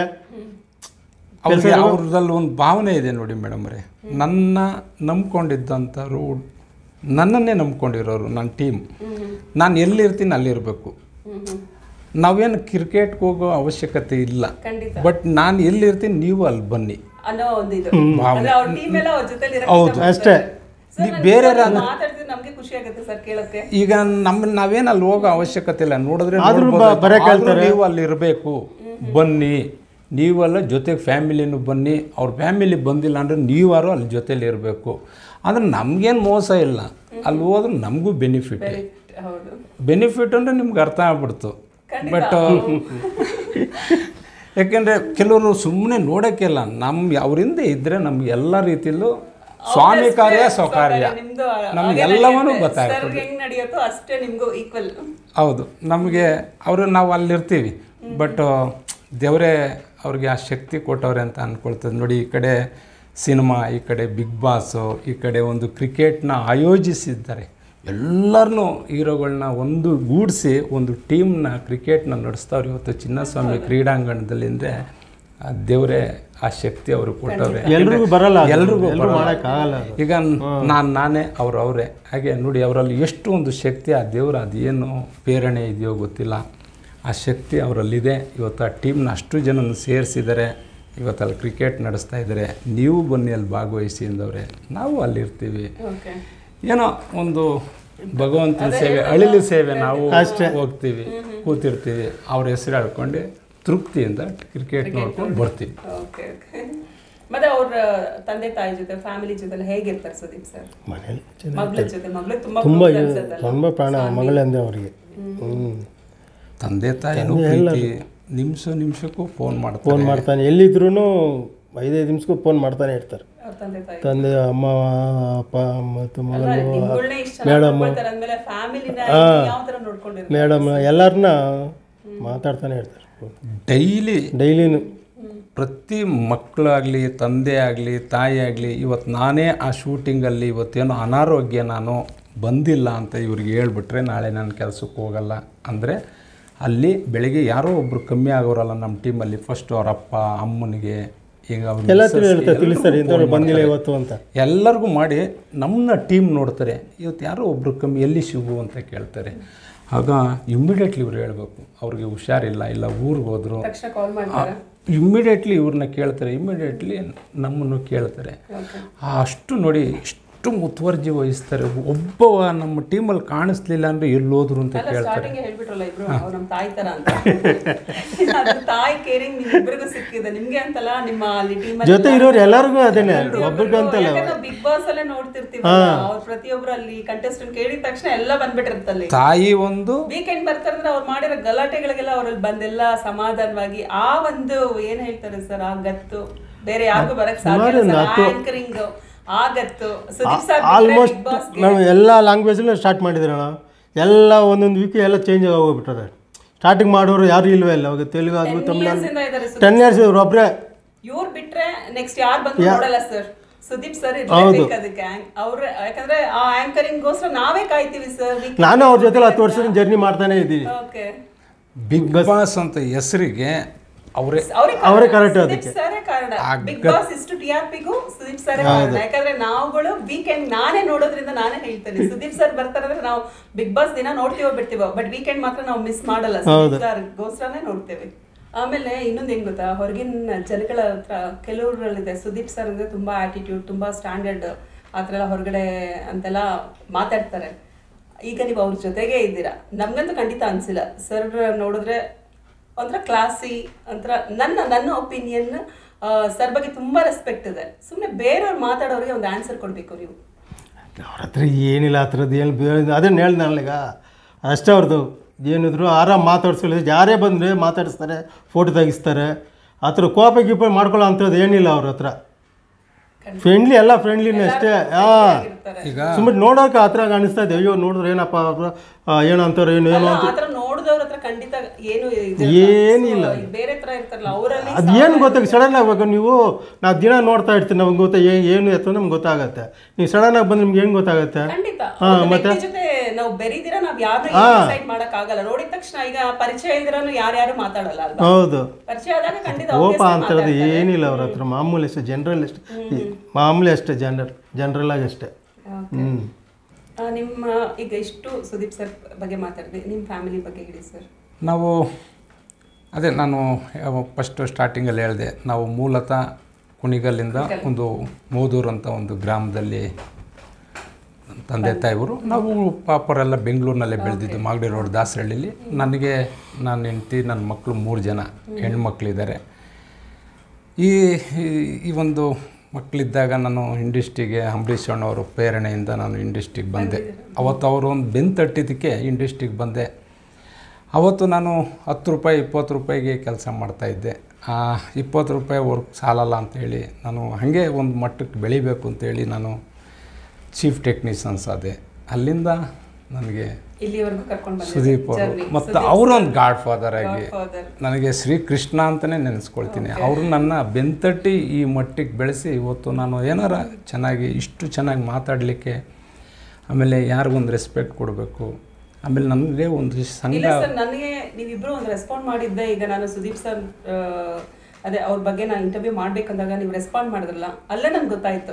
ಸೊ ನೀವು ಆ ಟೀಮಲ್ಲಿ ನೀವುಗಳು ಕೂಡ ಯಾವ ಥರ ಇದ್ದೀರಾ ಅಂತ ಅಲ್ಲೇ ಅರ್ಥ ಆಯ್ತು. ಇವತ್ತು ನಾವೇನಾರು ಈ ಮಟ್ಟಕ್ಕೆ ನಾನು ಇಷ್ಟೊಂದು ಸೊಗಸಾಗಿ ಮಾತಾಡ್ತಾ ಇದ್ದೀನಿ, ಇಲ್ಲ ತಪ್ಪಾಗಿ ಮಾತಾಡ್ತಾ ಇದ್ದೀನೋ ಗೊತ್ತಿಲ್ಲ, ಆದರೂ ನಾನು ತೂಕದಿಂದ ಮಾತಾಡ್ತಾ ಇದ್ದೀನಿ. ಯಾಕೆಂದರೆ ಈ ತೂಕ ಮಾತಾಡೋಕ್ಕೆ ಅವ್ರ ಪ್ರೇರಣೆ. ಖಂಡಿತ ಅವರು ಆ ಮಾತು ನಾನು ಹೇಳಲೇಬೇಕು. ಯಾಕಂದರೆ ಆ ಥರ ತೂಕದ ವ್ಯಕ್ತಿತ್ವ, ಆ ಮಾತು ಬೇರೆ ಯಾರಿಂದಲೂ ಸಾಧ್ಯನೇ ಇಲ್ಲ ಸರ್.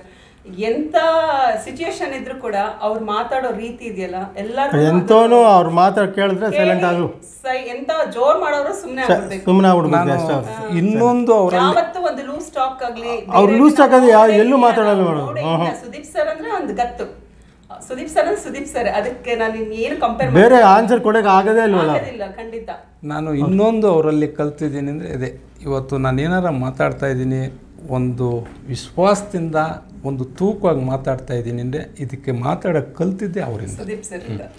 ಇವತ್ತು ಯಾವ ಜನರ ಹತ್ರ ಯಾವ ಮಾತಾಡಬೇಕು, ನಮಗೆ ಸ್ಥಾನಮಾನಗಳನ್ನ ಕಿಚ್ಚ ಕ್ವಾಟ್ಸ್ ಅಂತ ಎಲ್ಲದರಲ್ಲೂ ಫೇಸ್ಬುಕ್ಕಲ್ಲಿ ತುಂಬ ಬರ್ತಿರುತ್ತೆ, ಸೋಷಿಯಲ್ ಮೀಡಿಯಾದಲ್ಲೆಲ್ಲ.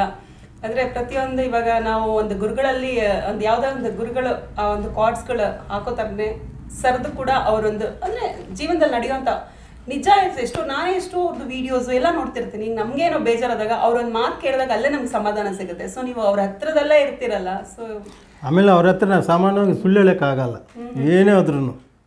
ಬೇಕಾದ್ರೆ ನಿಜ ಹೇಳಿ ತಪ್ಸ್ಕೋಬೋದು ಹೊರತು ನೀವು ಸುಳ್ಳು ಹೇಳೋ ಹತ್ರ ತಪ್ಸ್ಕೊಳಕ್ಕಾಗಲ್ಲ ಅವ್ರ ಹತ್ರ. ತುಂಬಾ ಸ್ಟ್ರಿಕ್ಟಾ ಸರ್? ಅಂದರೆ ನಿಜ ಅದೇನು ಹೇಳ್ಬಿಡು ಅಷ್ಟೇ. ಸರ್ ಸುಳ್ಳು ಏನು ಕೇಳ್ತೀರಾ? ತಪ್ಪಾಗಿದೆ, ಕರೆಕ್ಟ್, ತಪ್ಪಾಗಿದೆ ಅಂತೇಳು, ಮುಗೀತು. ಅದಕ್ಕೆ ಯಾಕೆ ಅದಕ್ಕೆ ತುಂಬಾ ಸ್ಟ್ರೈಟ್ ಫಾರ್ವರ್ಡ್. ಹೌದು, ಅದು ಕೋಪದು ಅಷ್ಟೇ ಅವ್ರದ್ದು. ಏನೋ ಒಂದು 2 ಸೆಕೆಂಡ್ ಅಷ್ಟೇ. ಅದೇನೋ ಒಂದು ಬೈದರು ಅಂದ್ರೂ 2 ಸೆಕೆಂಡ್ ಅಷ್ಟೇ. ಅದು ಒಳಗಡೆ ಹೌದು, ಅವ್ರ ಮನಸ್ಸಿಂದ ಬಯಲಾರನ ಅಷ್ಟೇ, ಆ ಮೂಮೆಂಟ್ ಅಷ್ಟೇ. ಅವ್ರು ಯಾರು ಏನು ಬೇರೆಯವ್ರು ತಿಳ್ಕೊ ಏನಪ್ಪ ಅವರು ಒಂದು ಕೋಪ ಹಂಗೆ ಮಾತಾಡ್ತಿರ್ತಾರೆ, ಅದೇನಿಲ್ಲ. 10 ಸೆಕೆಂಡ್ ಅಷ್ಟೇ, ಆಟ್ಲಿ ಒಳ್ಳೆಯದು. ಬೇರೆ ನೋಡೋಕೆ ಏನಪ್ಪ ಅವರು ಹಂಗಿದ್ದಾರೆ, ಅಯ್ಯೋ ಬೈತಾರೇನೋ ಹೊಡಿತಾರೇನೋ ಹಂಗೆ ನೋಡೋರಿಗೆ ಎದುರು ಇದು ಮಾಡ್ಕೊತಾರೆ. ಸರ್ ನಿಮ್ಮ ಫ್ಯಾಮಿಲಿ ಬಗ್ಗೆ? ಆಮೇಲೆ ನಾವು ಮಿಸ್ಸಸ್ಸು ಮಗಳು ಇಬ್ಬರು. ಮಗಳು ಕಂಪ್ನಿ ಜಾಬ್ ಮಾಡ್ತಾರೆ, ಮಗ ಓದ್ತಾ ಇದ್ದಾನೆ ಇನ್ನು. ಹಾಗೆ ಫ್ಯಾಮಿಲಿ ಓಕೆ ಚೆನ್ನಾಗಿ ಬ್ಯಾಲೆನ್ಸ್ ಆಗ್ತಾ ಇದೆ, ತೊಂದರೆ ಏನಿಲ್ಲ. ಹಾಂ, ಯಾರು ಇರುವಾಗ ನಮ್ಗೇನು ಭಯ ಏನಿದೆ, ನಮ್ಮ ಭಯ ಏನಿದೆ ಅಷ್ಟೇ. ಅವ್ರಿರುವಾಗ ನಮಗೆ ಏನಕ್ಕೆ ಚಿಂತೆ, ಏನಕ್ಕೆ ಅದೆಲ್ಲ ಚೆನ್ನಾಗಿತ್ತು, ತೊಂದರೆ ಏನಿಲ್ಲ ಮೇಡಮ್. ಇಲ್ಲ ಸರ್, ನನಗೆ ಖುಷಿ ಆಗ್ತದೆ ನೀವು ಅವ್ರ ಬಗ್ಗೆ ಇಷ್ಟೆಲ್ಲ ಮಾತಾಡೋದು. ಯಾಕಂದ್ರೆ ನಾನು ಕೂಡ ಒಂದು ಸುದೀಪ್ ಸರ್ ಫ್ಯಾನ್. ಇಷ್ಟೆಲ್ಲ ಯಾಕಂದ್ರೆ ನನ್ ಕೆಲವೊಂದು ವಿಷಯಗಳೇ ಗೊತ್ತಿರಲಿಲ್ಲ. ಈಗ ನಿಮ್ಮ ಹತ್ರಕ್ಕೆ ಸುಮಾರು ತಿಳ್ಕೊಂಡೆ. ಒಂದು ತಾಯಿ ತರ ಒಂದು ಜೊತೆಲಿ ಕೆಲಸ ಮಾಡೋರ್ನೆಲ್ಲ ಟ್ರೀಟ್ ಮಾಡ್ತಾರೆ ಅಂದ್ರೆ ಹ್ಯಾಟ್ಸ್ ಆಫ್ ಟು ಹಿಮ್ ಅಂತಾನೆ ಹೇಳ್ಬೇಕು ಮೇಡಮ್. ನಾವು ಅವ್ರ ಜೊತೆಲಿದ್ದೀವಿ ಅಂತ ಹೇಳ್ಕೊಳ್ತಾ ಇಲ್ಲ, ನಾವು ನಿಜವಾಗ್ಲೂ ನಾವು ಒಂದು ಆಡಿಯನ್ಸ್ ಆಗಿ ಹೇಳ್ತಾ ಇದ್ದೀವಿ. ಈಗ ನೀವು ಅವ್ರ ಜೊತೇಲಿ ಇದ್ದೀವಿ ಅಂತೀವಿ, ನಾವು ಅವ್ರ ಜೊತೇಲಿ ಇಲ್ಲ ಅಂತ ನಾವು ಆ ಭಾವನೆಯಲ್ಲಿ ಇದ್ದೀವಿ. ನಾವು ಹೊರಗಡೆ ಆಡಿಯನ್ಸ್ ಆಗಿ ಹೇಳ್ತಾ ಇದ್ದೀವಿ. ಯಾಕೆಂದರೆ ಸುಳ್ಳು ಏನು ನಮಗೆ ಹೇಳಕ್ಕೆ ಬರಲ್ಲ. ಯಾಕೆಂದರೆ ನೋಡಿ, ಇವರು ಅವಾಗಲೇ ಹೇಳಿದ್ರು, ನಮ್ಮ ಸಾರ್ ಹತ್ರ ಸುಳ್ಳು, ಮೋಸ, ವಂಚನೆ ಇವು ಮಾಡಿಕೊಡ್ದು ಏನಿದೆ. ಇವತ್ತು ನನ್ನ ಕೈ ನೋಗ್ತಾ ಇದೆ, ಕೆಲಸ ಮಾಡೋಕ್ಕಾಗಲ್ಲ ಅಂತ ಡೈರೆಕ್ಟಾಗಿ ಹೇಳ್ಬಿಟ್ಟು ಸುಮ್ಮನೆ ಕೂತ್ಕೊಬಿಡ್ಬೇಕು. ಕೈ ನೋವು ಒಳಗಡೆ ಇಟ್ಕೊಂಡು ನಟನೆ ಮಾಡ್ಕೊಂಡು ಕೆಲಸ ಮಾಡ್ತಿದ್ರೆ ಅವ್ರಿಗೆ ಗೊತ್ತಾದರೆ ತುಂಬ ಸೂಕ್ಷ್ಮವಾಗಿ ಗಮನಿಸ್ತಾ ಇರ್ತಾರೆ. ಹೌದು, ತುಂಬ ಸೂಕ್ಷ್ಮವಾಗಿ ಇವ್ರಿಗೆ ಗೊತ್ತಾಗ್ಬಿಡ್ತದೆ ಅವ್ರಿಗೆ. ಈಗ ನಾನಾಗಲೇ ಒಂದು ಮಾತು ನೀವು ಹೇಳಿದ್ರೆ ನಾನು ಹೇಳಿದೆ, ಒಂದು ತಾಯಿ ಮಕ್ಳಿಗೊಂದು ಮುಳ್ಳು ಚುಚ್ಚಿದ್ರೂ ಸಹ ತಾಯಿಗೆ ಗೊತ್ತಾಗ್ಬಿಡುತ್ತೆ. ಹಾಗೆ ಆ ಟೀಮ್ನಲ್ಲಿ ಯಾರ್ಯಾರು ಹೆಂಗೆ ನಡ್ಕೊಂಬರ್ತಾರೆ, ಏನೇನು ಮಾಡ್ತಾರೆ, ಅಷ್ಟು ಸೂಕ್ಷ್ಮತೆ ಇರ್ತದೆ. ಎಲ್ಲವನ್ನೂ ಫಾಲೋ ಮಾಡ್ತಾ ಇರ್ತಾರೆ. ಇವನಿಗೆ ಇದೇ ನೋವು ಅನ್ನೋದು ಗೊತ್ತಾಗ್ತದೆ. ಗೊತ್ತಾಗಿ ನೀವು ರೆಸ್ಟ್ ತಗೋ ಅಂತ ಹೇಳ್ತಾರೆ. ಆ ಥರ ಅವ್ರ ವ್ಯಕ್ತಿತ್ವ ಅವ್ರ ಹತ್ರ ಇದ್ದಾಗ ನಾವುಗಳು ಹಾಗೇ ಇದ್ದೀವಿ. ನಮಗೇನು ಭಯ ಇಲ್ಲ. ನಾವು ಮೋಸ, ವಂಚನೆ, ದಗ ಯಾವುದನ್ನು ಇಲ್ಲ, ನೇರವಾಗಿ ಇರ್ತೀವಿ. ಒಳ್ಳೆ ಜಾಗದಲ್ಲಿ ಇದ್ದೀರಾ ನೀವು. ಒಳ್ಳೇದಲ್ದರೆ ಇನ್ನೇನು ಬರೋದಕ್ಕೆ ಸಾಧ್ಯ ಅಲ್ವಾ? ಹೌದು, ನಾವು ಡೈರೆಕ್ಟಾಗಿ ಏನಾದರೆ ಡೈರೆಕ್ಟಾಗಿ ಕೇಳ್ತಾ ಇರೋದು, ಬಿಡ್ತಾ ಇರೋದು ಅಷ್ಟೇ. ಅಲ್ಲಿ ಎಷ್ಟೋ ಜನ ಇವಾಗ ಬೇರೆ ಥರ ಬಂದು ಸುದೀಪ್ ಸರ್ ಹತ್ರ ಸೇರ್ಕೊಂಡು ಕೂಡ ಎಷ್ಟೋ ಟ್ರಾನ್ಸ್ಫಾರ್ಮ್ ಆಗಿರ್ತಾರೆ ಅವ್ರನ್ನ ನೋಡಿ ಅಲ್ವಾ? ಆದರೆ ವಿದ್ಯೆಗಳು ಅವರಲ್ಲಿ ಬೇರೆ ಥರ ವಿದ್ಯೆ ಇರ್ತದೆ, ಅಲ್ಲಿ ಕೆಲಸ ಮಾಡೋಕ್ಕಾಗಲ್ಲ. ಈಗ ಎಲ್ಲರೂ ದೇವಸ್ಥಾನದಲ್ಲಿ ಗರ್ಭಗುಡಿಲಿ ಹೋಗಿ ಪೂಜೆ ಮಾಡೋಕ್ಕಾಗಲ್ಲ. ಯಾರ್ಯಾರಿಗೆ ಆ ಗುಣಗಳು, ಅವ್ರು ಏನು ಗುಣಗಳನ್ನ ಒಳಗಡೆ ಅನ್ವಯಿಸ್ಕೊಂಡು ನಾವು ಬದುಕಬೇಕು. ಅವನ್ನೆಲ್ಲವನ್ನು ತಗೊಂಡು ನಾವು ಅದನ್ನ ಗ್ರಂಥಿಸ್ಬೇಕು. ಅಲ್ಲ ಈಗ ನೀವೇನೇ ಇವಾಗ ಅವ್ರನ್ನ ಪ್ರತಿದಿನ ನೋಡಿದಾಗ, ಈ ಒಳ್ಳೆ ಗುಣಗಳನ್ನ ನೋಡಿದಾಗ ಆಟೋಮೆಟಿಕಲಿ ನಿಮ್ಮಲ್ಲೇ ಚೇಂಜಸ್ ಬಂದ್ಬಿಡುತ್ತಲ್ವಾ? ಅಂತ ಅವನ ಶಕ್ತಿ ಚೇಂಜ್ ಆಗ್ಬಿಡ್ತಾರೆ. ಟ್ರಾನ್ಸ್ಫಾರ್ಮೇಶನ್ ಖಂಡಿತ ಅಲ್ಲೇ ಸ್ಟಾರ್ಟ್ ಆಗುತ್ತೆ. ಎಂಥವರೇ ಬಂದರೂ ಕೂಡ ಸರ್ನ ನೋಡಿ ಅಲ್ಲಿ ಅವರು ಚೇಂಜ್ ಆಗಿರ್ತಾರೆ. ಸೊ ಅದು ಒಂದು ಅವರಿಂದ ಒಂದು ಟ್ರಾನ್ಸ್ಫಾರ್ಮೇಶನ್ ಆಗ್ತಿದೆ ಅಂತ ಅನ್ಕೋಬಹುದು. ಹೌದು ಹೌದು. ಇಲ್ಲ, ಅವರು ನೇರವಾಗಿರ್ತಾರೆ, ನಾವು ನೇರವಾಗಿರ್ತೀವಿ. ಬಟ್ಟು ಒಂದು ಫ್ಯಾಮಿಲಿ ಥರ ನೋಡ್ಕೊಳ್ತಾರೆ. ಇನ್ನೊಂದು ಚೆನ್ನಾಗಿ ನೋಡ್ಕೊಳ್ತಾರೆ, ಒಂದು ಫ್ಯಾಮಿಲಿ ಥರ ಇರ್ತಾರೆ. ಬಟ್ ಎಲ್ಲವನ್ನೂ ಹೇಳ್ತಾರೆ, ಪ್ರಾಬ್ಲಮ್ ಆದರೆ ಹೆಂಗೆ ಏನು ಅಂತ. ಬಟ್ ಅವ್ರು ನಮ್ಮನ್ನ ಕೆಲಸಗಾರ ಥರ ನೋಡ್ಕೊಂಡಿಲ್ಲ, ಒಂದು ಫ್ಯಾಮಿಲಿ ಥರ ನಮ್ಮನ್ನ ಬಿಹೇವ್ ಮಾಡ್ತಾರಲ್ಲ, ಅಷ್ಟೇ ಮುಗಿತು. ಬಟ್ ಎಲ್ಲರೂ ಚೆನ್ನಾಗಿ ಕಾಣಿಸ್ತಾರೆ. ನಮ್ಮ ಸ್ಟಾಫು ಅಂತ ಅವ್ರೇನು ನೋಡ್ಕೊಳ್ಳಲ್ಲ. ಈಗ ನೀವೇ ಬಂದ್ರೂ ನಿಮ್ಮನ್ನು ಆತ್ಮೀಯ ಕಾಣ್ತಾರೆ, ಮಾತಾಡಿಸ್ತಾರೆ, ಊಟ ಮಾಡಿ ಅಂತಾರೆ, ಕಾಫಿ ಕುಡೀರಿ ಅಂತಾರೆ, ಎಲ್ಲವನ್ನೂ ಮಾತಾಡ್ತಾರೆ. ಬಟ್ ಆ ಟೈಮ್ಗಳು ಬೇರೆ ಬೇರೆ ಶೂಟಿಂಗು ಎಲ್ಲೋ ಹೋಗ್ಬೇಕು ಅಂದಾಗ ಆ ಬಿಡುವಿಲ್ಲ ಸಮಯದಲ್ಲಿ ನೀವು ಸಿಕ್ಕಿದಾಗ ಮಾತಾಡೋಕ್ಕಾಗಲ್ಲ. ಆಗ ನೀವು ಅಷ್ಟೇ ಆ ಥರ ಆಗುತ್ತೆ ಅಷ್ಟೇ. ಅವಾಗ ನೀವೇನಂತೀರಾ, ಕರೆಕ್ಟು ಇವರು ಕೋಪಿಷ್ಟ, ಇವ್ರು ನಮ್ಮನ್ನು ಮಾತಾಡಿಸ್ಲಿಲ್ಲ ಅಂತ ಅಂದ್ಕೊಳ್ತೀರ. ಬಟ್ ಆದರೂ ಅವರಲ್ಲಿರೋ ಪ್ರಾಬ್ಲಮ್ಮು ನಿಮಗೆ ಗೊತ್ತಾಗಲಿಲ್ಲ, ಖಂಡಿತ ನಮಗೆ ಗೊತ್ತಿರ್ತದೆ. ಇವತ್ತು ಅವ್ರು ತುಂಬ ಬೇರೆ, ಈಗ ನೋಡಿ ನಿಮಗೆ ನೋಡಿ ಎಷ್ಟು ಬ್ಯುಸಿ ಇರ್ತಾರೆ, 5 ನಿಮಿಷ ಬಿಡುವಿರಲ್ಲ. ಆ ಟೈಮ್ಗಳಲ್ಲಿ ಎಲ್ಲರೂ 100 ಜನ ಬಂದು ಮಾತಾಡಬೇಕು ಅಂದರೆ ಆಗಲ್ಲ. ಅದು ಅಂದ್ರೆ ಈಗ ಬಿಗ್ ಬಾಸ್ ಅಲ್ಲೂ ಅಷ್ಟೇ, ಬೆಳಗ್ಗೆ ಹೋದ್ರೆ ರಾತ್ರಿವರೆಗೂ ನಡೆಯುತ್ತೆ ಶೂಟಿಂಗ್ ಅಂತೀರಾ. ಸೊ ಆ ಇದ್ರಲ್ಲೂ 12 ಗಂಟೆವರೆಗೂ, ಬೆಳಿಗ್ಗೆಯಿಂದ 12 ಗಂಟೆವರೆಗೂ ಆ ಸ್ಟೇಜ್ ಮೇಲೆ ನಿಂತಿರ್ತಾರೆ. ಎಷ್ಟು ಪೇಷನ್ಸ್ ಆಗಿ ಬೇಕು ಅದಕ್ಕೆ. ಸುಮ್ಮನೆ ಅಲ್ಲೇ ನಿಂತ್ಕೊಂಡು ಆಂಕರಿಂಗ್ ಮಾಡಿ ಬರ್ತಾರೆ ಅನ್ನೋದು ಅಲ್ಲಿ ಮಾಡೋರ್ಗೆ ಗೊತ್ತಿರುತ್ತೆ ಅದು ಯಾವ ಥರ. ಏನೋ ದೇವ್ರು ವರ ಇರಬೇಕು ಅಂತ ನಾನು ಅನ್ಕೊಳ್ತೀನಿ. ಯಾಕೆಂದರೆ ಎಲ್ರಿಗೂ ಆ ಶಕ್ತಿ ಕೂಡ. ಅವ್ರನ್ನ ನೋಡೋಕ್ಕೆ ಕಾಯ್ತಿರ್ತಾರಲ್ಲ ಸರ್ ವೀಕೆಂಡಲ್ಲಿ ಜನ. ಅವ್ರು ಈ ವಾರ ಬಂದಿಲ್ಲ ಅಂದರೆ ಎಲ್ಲರೂ ಅಯ್ಯೋ ಸುದೀಪ್ ಸರ್ ಬಂದಿಲ್ಲ, ನಾವು ಎಲ್ಲೇ ಹೊರಗಡೆ ಔಟ್ ಸ್ಟೇಷನ್ ಹೋಗ್ಲಿ ಅಯ್ಯೋ ವೀಕೆಂಡ್ ಸುದೀಪ್ ಸರ್ ಬರ್ತಾರೆ ನೋಡ್ಲೇಬೇಕು ಅದನ್ನ, ಈ ವಾರ ಬರಲಿಲ್ವಾ ಮಿಸ್ ಮಾಡ್ಕೊಳ್ತೀವಿ ಪ್ರತಿಯೊಬ್ಬರು ಕೂಡ ಸರ್ನ. ಸರ್ ನಿಮ್ಮ ಇಷ್ಟು ಬ್ಯುಸಿ ಸ್ಕೆಡ್ಯೂಲಲ್ಲಿ ಕೂಡ ನಾನೊಂದು ನಿಮ್ಮಿಬ್ಬರಿಗೂ ಕಾಲ್ ಮಾಡಿ ಕೇಳಿದ ತಕ್ಷಣ ಒಪ್ಕೊಂಡು ಬಂದು ಸುದೀಪ್ ಸರ್ ಬಗ್ಗೆ ಮತ್ತು ನಿಮ್ಮ ಒಂದು ಜರ್ನಿ ಬಗ್ಗೆ ಎಲ್ಲ ನಮ್ಮ ಜೊತೆ ಶೇರ್ ಮಾಡಿದ್ರಿ. ನಿಮ್ಮಿಬ್ಬರಿಗೂ ಧನ್ಯವಾದಗಳು. ಧನ್ಯವಾದಗಳು. ಈ ಚಾನಲ್ ನೋಡ್ತಾ ಇರತಕ್ಕ ಎಲ್ಲ ಪ್ರೇಕ್ಷಕರಿಗೂ ನನ್ನ ನಮಸ್ಕಾರಗಳು. ಹಾಗೆ ಈ ವೇದಿಕೆಗೆ ನಮಗೆ ಅವಕಾಶ ಮಾಡಿಕೊಟ್ಟಂಥ ಮೇಡಮ್ ಅವ್ರಿಗೆ ನಿಮಗೂ ನಮಸ್ಕಾರಗಳು. ಹಾಗೆ ನಾನು ಏನಾದ್ರು ಈ ವೇದಿಕೆಗೆ ಬಂದು ಮಾತಾಡ್ತಾ ಇದ್ದೀನಿ ಸುದೀಪ್ ಅವ್ರ ಬಗ್ಗೆ ಅಂದರೆ, ನೀವೆಲ್ಲರೂ ದಯಮಾಡಿ ಈ ಚಾನಲ್ ನೋಡೋರು ಈ ಸಬ್ಸ್ಕ್ರೈಬ್ ಮಾಡಿ, ಈ ಹೆಚ್ಚು ಶೇರ್ ಮಾಡೋ ಮುಖಾಂತರದಲ್ಲಿ ಮಾಡಿ ಅಂತ ತಮ್ಮಲ್ಲಿ ಕೇಳ್ಕೊಳ್ತಾ ಇದ್ದೀನಿ.